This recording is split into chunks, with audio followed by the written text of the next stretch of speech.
Quand une voyante me déconseille d'investir dans un bien immobilier et que forcément je ne l'écoute pas, j'aurais peut-être dû. Je t'en parle tout de suite.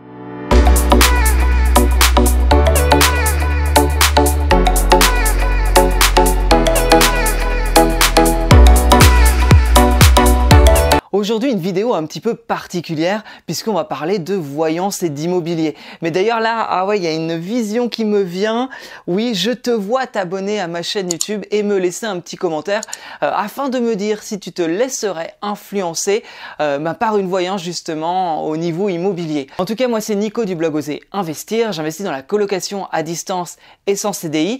Et tu peux juste en dessous de la vidéo télécharger mon guide gratuit des villes les plus rentables en France pour faire de la colocation. Je ne t'apprendrai rien si je te dis que l'immobilier c'est trouver une bonne affaire, c'est mathématique, c'est du cash flow, c'est un rendement, c'est des travaux, c'est des choses mais vraiment très terre à terre. Bref, l'immobilier c'est une approche cartésienne. Mais si tu me suis un petit peu sur les réseaux sociaux, que ce soit mon Instagram ou ma chaîne YouTube, tu as peut-être constaté que je suis pas un investisseur lambda. Non, parce que je ne me considère pas comme une personne qui était née pour investir dans l'immobilier, loin de là. J'ai un profil quand même assez particulier. À la base, je suis même quelqu'un de créatif. J'ai fait pas mal de musique.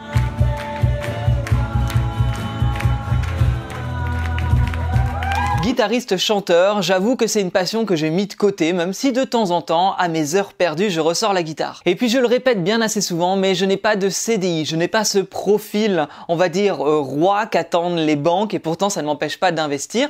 Je suis dans l'intermittence, intermittent du spectacle, et intermittent du spectacle travaillant dans l'audiovisuel, donc clairement, encore une fois, c'est un domaine assez loin de l'immobilier, et c'est pour ça que j'aime le dire bien assez souvent, ce n'est pas parce que tu ne te sens pas à la hauteur d'investir dans l'IMO que tu ne peux pas le faire. Si j'ai réussi à investir, à avoir plusieurs appartements, avoir du rendement et avoir du cash flow, tu en es tout à fait capable. Et pour ajouter une corde à mon arc en termes de particularité chez moi, je dirais que je suis une personne qui est assez spirituelle. Toute proportion gardée bien sûr, et c'est d'ailleurs un point commun que je retrouve de plus en plus chez les entrepreneurs qui attachent de l'importance aux énergies, au bien-être, et donc forcément, même si je me sens peut-être un petit peu à part, je ne suis peut-être pas si différent que beaucoup de personnes comme ça qui se lancent dans l'entrepreneuriat. J'aime beaucoup la méditation. J'étais d'ailleurs parti en Inde où j'avais fait un ashram, je sais pas si tu connais, c'est une retraite spirituelle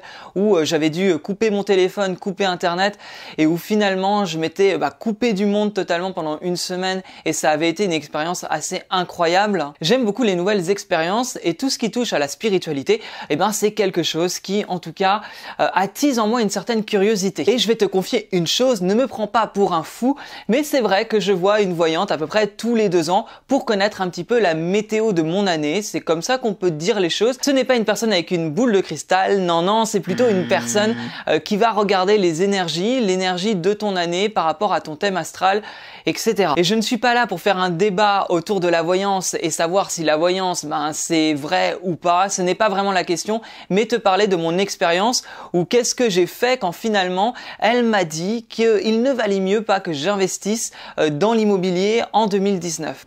Je suis pas dans une année, j'aurais préféré que tu préserves tes acquis.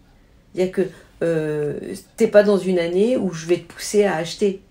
Ouais. Il y a des années où je te dis oui, l'année dernière oui, mais cette année j'ai pas envie de te dire oui. J'étais en plein dans les travaux d'un de mes appartements et c'est vrai qu'elle m'avait plus ou moins dit que ça suffisait, que l'année 2019 n'était peut-être pas la meilleure pour moi pour signer un nouvel appartement, que ça pouvait générer pas mal de problèmes et qu'il valait mieux que j'attende pour passer à la vitesse supérieure en 2020. Et comme elle sait me cerner plutôt bien, elle m'avait aussi dit que vu que j'avais quand même un caractère et voilà une énergie en moi qui était très têtue, je ferais sûrement tout le contraire, mais c'était en connaissance de cause et savoir que j'aurais peut-être des galères. Moi, si je te donne ma réponse, c'est non. Donc, mais je sais que tu vas pas m'écouter. Donc voilà. Mais t'es pas dans une année idyllique pour acheter. Et je vais être honnête avec toi, ça n'a pas loupé. Ça a été même plutôt galère. L'appartement que j'ai signé, c'est que des emmerdes. Faut appeler un chat. Et j'avoue que ça a été compliqué lors des visites, ça a été compliqué lors de la signature. J'ai longuement hésité. Ça a été très compliqué avec les vendeurs également. Et puis là, je ne te parle même pas de la partie travaux qui commence à se transformer en enfer. Et c'est assez fou finalement qu'elle avait pu me prédire un investissement relativement galère et que ça se déroule ainsi. Moralité dans cette histoire, c'est que finalement quand j'ai signé cet appartement, avant même de le signer d'ailleurs, j'avais senti que peut-être mon intuition me disait de ne pas le faire. Et que bah voilà, je l'ai fait alors que faut se faire une raison, je le sentais pas. Pas entièrement en tout cas, il y avait des choses qui me dérangeaient.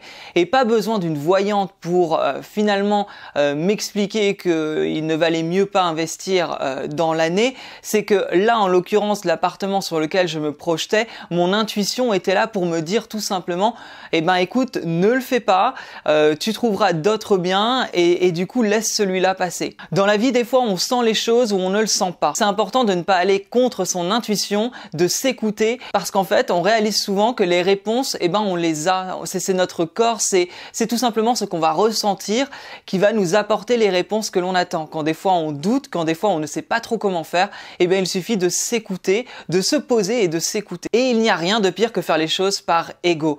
Et je pense que là, cet appartement, ça a été un achat que j'ai fait par ego. Alors quel ego, je ne sais pas. Peut-être parce qu'au début ça ne devait pas se faire et donc bah, je me suis persuadé que si je pouvais le faire, j'ai un peu forcé les choses alors que finalement je n'aurais peut-être pas dû. Et aujourd'hui, ben j'en paye clairement les pots cassés. Alors tout est relatif, ça reste un appartement rentable et je suis quand même content de l'avoir acheté. C'est juste que là, la mise en œuvre, la mise en place en tout cas de cet appartement n'est pas facile. Ça prend du temps, ça prend beaucoup d'énergie et finalement mes autres appartements, ça avait été beaucoup plus simple. J'avais été beaucoup plus serein.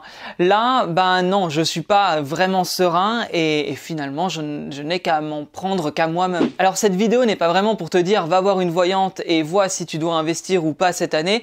C'est juste pour te dire écoute-toi, écoute tes intuitions. C'est ce que tu as de plus précieux parce que finalement on est dans un monde où tout va très vite, où on est challengé par tous les côtés et des fois on ne s'écoute pas et on n'écoute pas forcément ce que son corps ou son esprit essaye de dire. Il ne faut pas faire d'immobilier pour impressionner, il faut le faire parce qu'on a une bonne raison et il faut aller à son rythme. L'immobilier n'est pas un sprint, c'est plutôt un marathon pour atteindre les objectifs que tu t'es fixés. Le plus important dans tout ça, c'est d'être fier de tes projets et ne pas aller contre tes intuitions. Si cette vidéo t'a plu ou que je parle davantage de mes expériences, n'hésite pas à mettre un petit pouce bleu. Et puis bien sûr, tu peux toujours t'abonner à ma chaîne YouTube. Et je te dis à très bientôt. Salut!